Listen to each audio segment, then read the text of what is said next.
maybe would assume that great leaders and CEOs of big organizations might be a little bit different when taken out into the wild. But what you might not realize is that Adam used to be a guide out west back in a former life. And we've talked about some pretty crazy stories that you've experienced there as well. But there's one in particular that you and I were talking about previously where you did lead a group of high-powered CEOs out into the wild, and some things went down there as well. Can you walk us through that story? Yeah. Tell us a little bit more about that. Yeah, that's up there. I was 24, 23. I was young. I grew up Midwest, but I'd never seen the mountains, and I just wanted to see them. I saw them in magazines, of course, and I graduated college, and I thought, well, now's my time. I'm broke. I'm already broke. Right. It's early 2000s. There weren't a ton of job prospects out there. I was just finding my way, painting barns, building log homes, doing whatever. And I thought I need to see these mountains. And I read an article in the back of Outdoor Life that hunting guides wanted. And I thought, I'm your guy. And yeah, for 6 weeks, you can go out. They'll train you how to ride horses, survive in the wilderness. And yep, I'm your guy. And so that's what I did. I had a little bit of money that I made painting barns, and I traded it in to say, teach me how to become a hunting guide. And so they did, and they guaranteed a job right after. And so I get a job as a newly minted 20-something hunting guide who had never been in the mountains.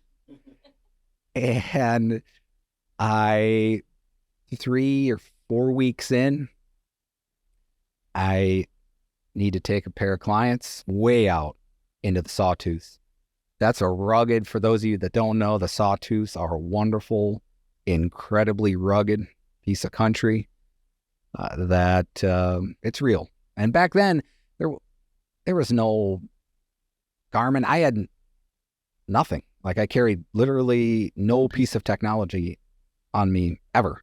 Except a compass, though, right? No, no not even have either? that. No, Ooh, in the mountains, the stars and the sun. Yeah. Ooh. Well, you use the mountain range. Okay. So you use all the visuals as your. Oh, they change all day with the light.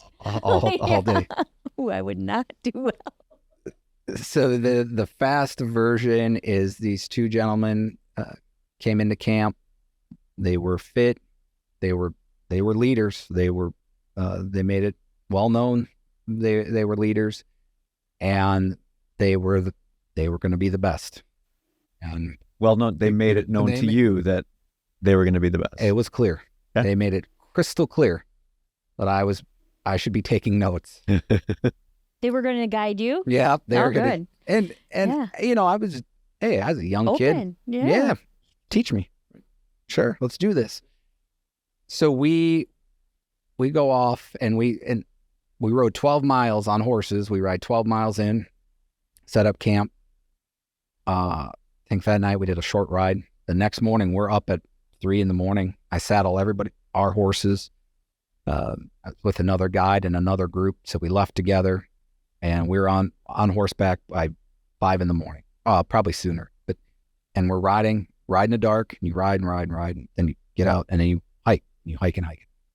And we left our horses up high, where we knew where they were, right, and easy landmarks to get to them. And took off on a 9-mile hike, which is what you did every day.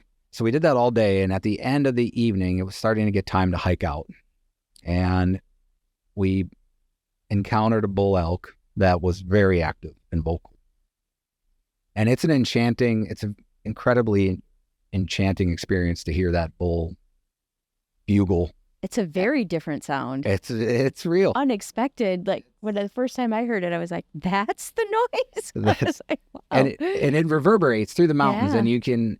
So this is a good bull. And I said, hey, you guys just wait here.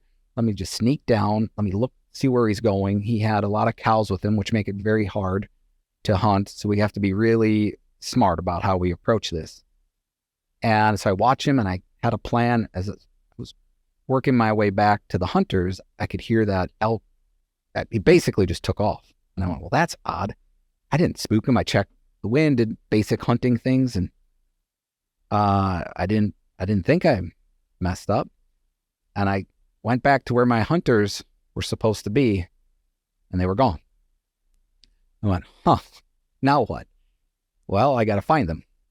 We had no cell phones. So I had to track them. And so I'm following their tracks in the mountains to try to find them. Fortunately, one of them was a smoker. So within half a mile, I caught up to him, and I said, what's going on? He said, well, we read in an article that you can chase down an elk. I thought, oh yeah? Huh. And my buddy is a marathoner, and he's going to chase him down. All right. Interesting. So I kept going, trying to find him.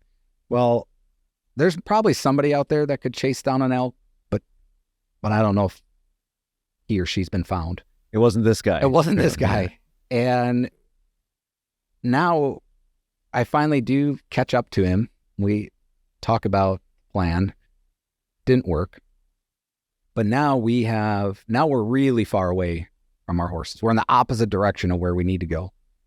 It's getting dark, and his buddy who smokes this is day 2 in the mountains. And usually, I like to think day 3, you start getting acclimated, day 4.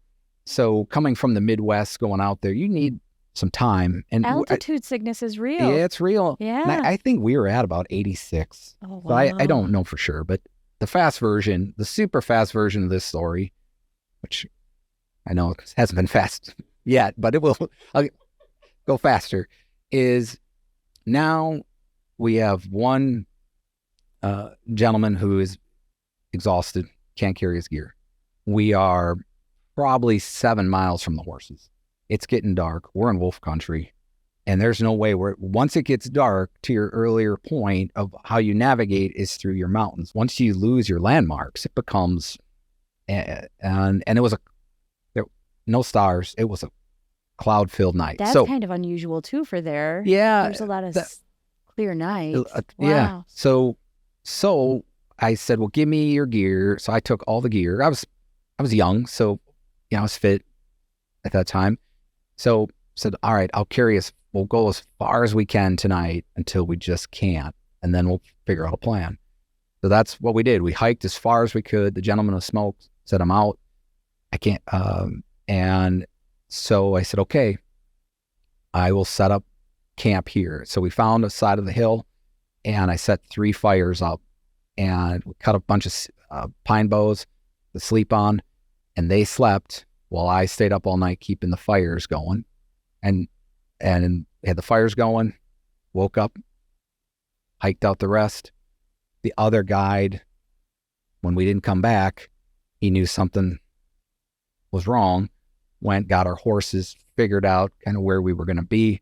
He met us in the morning with our horses, rode back, took a 2-hour power nap, and we were back at it in the afternoon. How did they behave for the rest of the... Oh, I know we're short of time, and they were great, but this story continues. We all built a lot of character on that trip, but I think what can happen, maybe similar to I think all of us, if you get really fixated on what you want to accomplish and how you accomplish it can cloud your agility, and it can send you down a trail that if you could just step back and say, what am I trying to accomplish here?